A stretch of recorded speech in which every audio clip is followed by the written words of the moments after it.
Hello everyone, you are welcome to Jewel Study World. Today our lesson will be on chemical bonds, specifically ionic bonds. We have types of chemical bonds. You have the ionic bond, the metallic bond, the coordinate bond, a lot. But today we'll be learning the ionic bond. So before we begin, you have to note that ionic bonds are formed between a metal and a non-metal. And ionic bond is also called electrovalent bond. So ionic bond or electrovalent bond. And in ionic bond, there is a transfer of electron. So one atom will transfer its electron and the other atom will accept it. So one donates and then one receives. So it's formed between a metal and a non-metal. And the metals are the ones that readily release electrons or donate electrons, and the non-metals are the ones that readily accept electrons.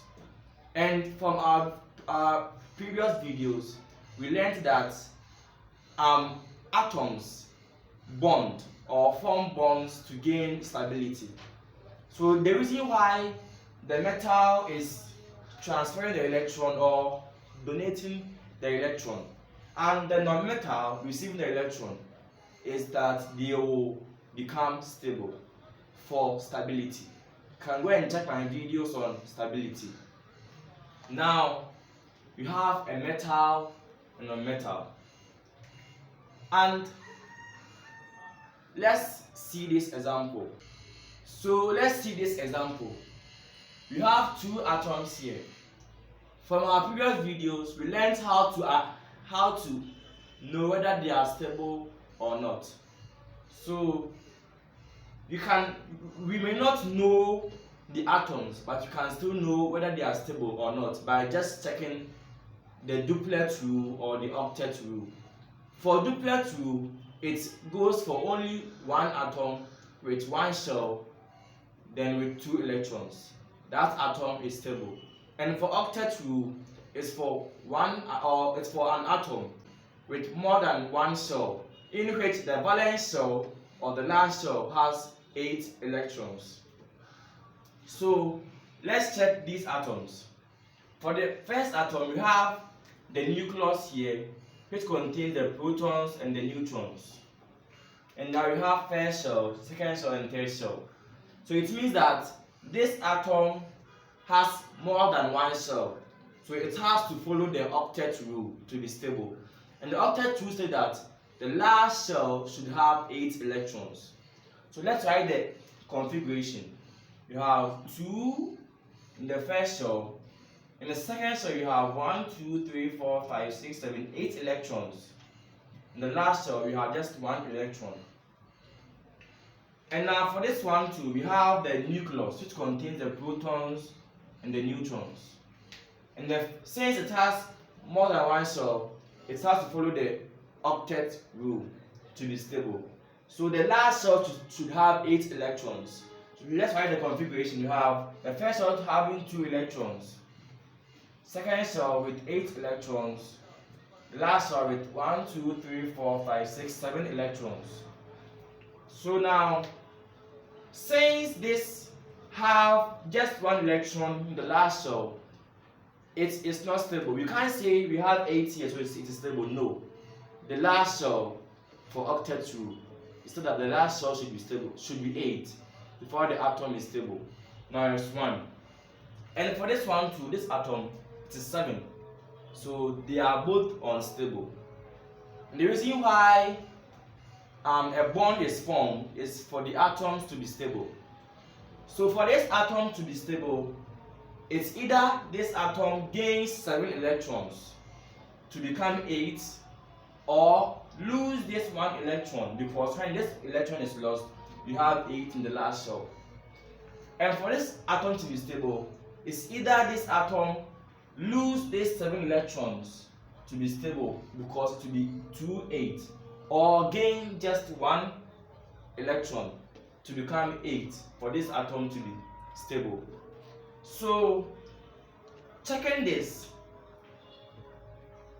atom, it will be easier for it to lose this 1 than to gain 7. So this atom will lose this electron, and for this atom it will be easier for this atom to gain 1 electron than to lose these 7 electrons. So now there will be a transfer of electron from this atom to this atom.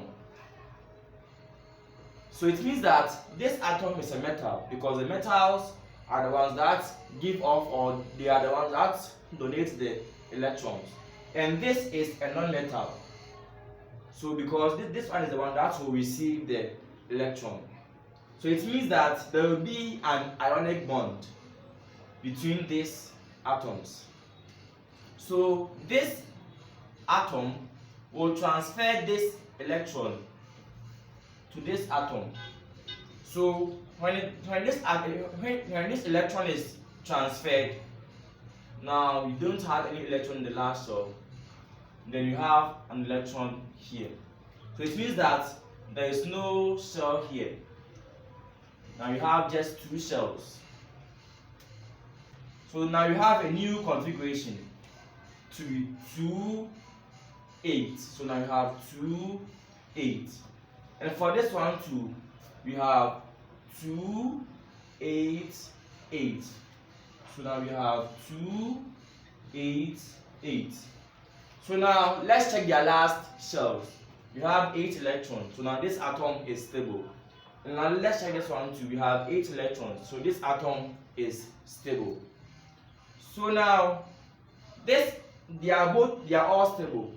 And now when atoms lose electrons, it becomes positively charged.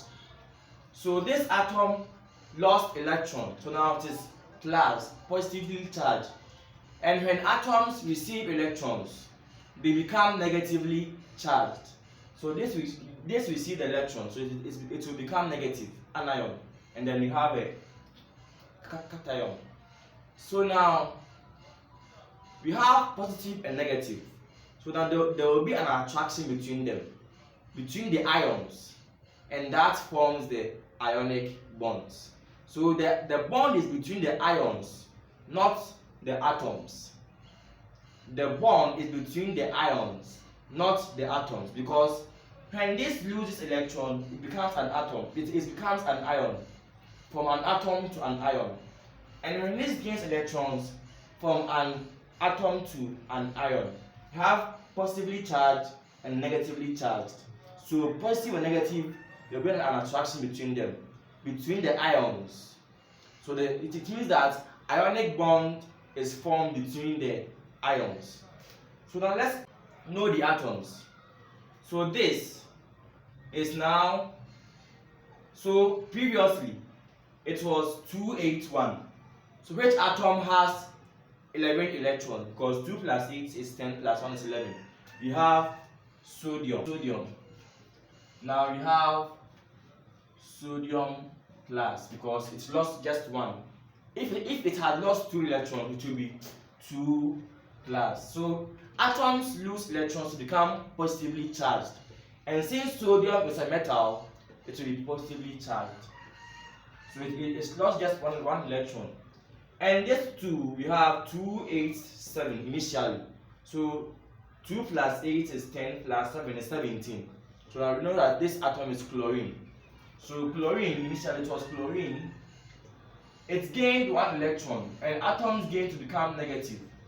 So if it has gained 2 electrons, it will become 2 minus. As it gained just 1 electron, so it becomes just negative. So now you have positive ion and negative ion. So the attraction between them, so there will be an attraction, so positive and negative.